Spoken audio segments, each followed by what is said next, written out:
தமிழகத்தில் பல்வேறு மாவட்டங்களில் உள்ள திருக்கோவில்களில் சிறப்பு பூஜைகள், வழிபாடுகள் நடைபெற்றன. இதில் திரளான பக்தர்கள் கலந்து கொண்டு சாமி தரிசனம் செய்தனர். கும்பகோணம் அருகே உள்ள திருநாகேஸ்வரம் நாகநாத சுவாமி திருக்கோவிலில் கார்த்திகை கடைஞாயிறு பெருவிழா கொடியேற்றத்துடன் தொடங்கியது. இதில் ஏராளமானோர் கலந்து கொண்டு சாமி தரிசனம் செய்தனர்.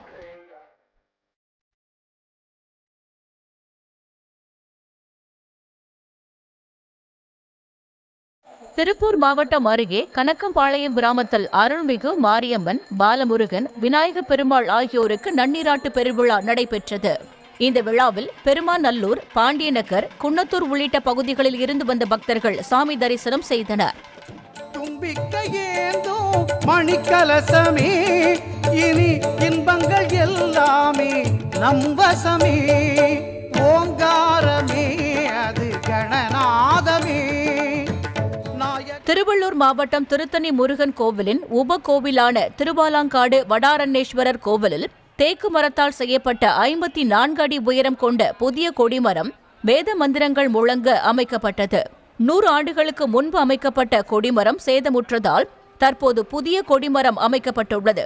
இதில் ஏராளமான பக்தர்கள் கலந்து கொண்டு வழிபட்டனர்.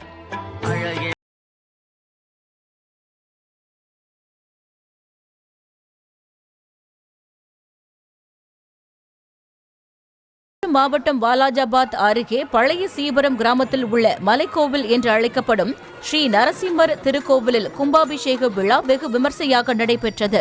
இதில் ஏராளமான பக்தர்கள் கலந்து கொண்டு பக்தி பரவசத்துடன் வழிபட்டனர். எட்டெழுத்திலே இனிய மந்திரம் கொண்டாய் பெருமாளே, எங்கள் சந்ததி காக்க வந்தவன் நீதான் திருமாலே, கஷ்டம் நீக்கிடும் கருணை. 3, 2, 1, ready. Breaking fire. Lights on. Camera ready. On and.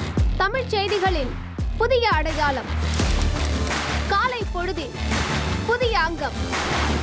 செய்தி வழங்குவதில் உலகத் தரம். இணைந்திருங்கள். காலை 6 மணியிலிருந்து உங்கள் நியூஸ் தமிழோடு.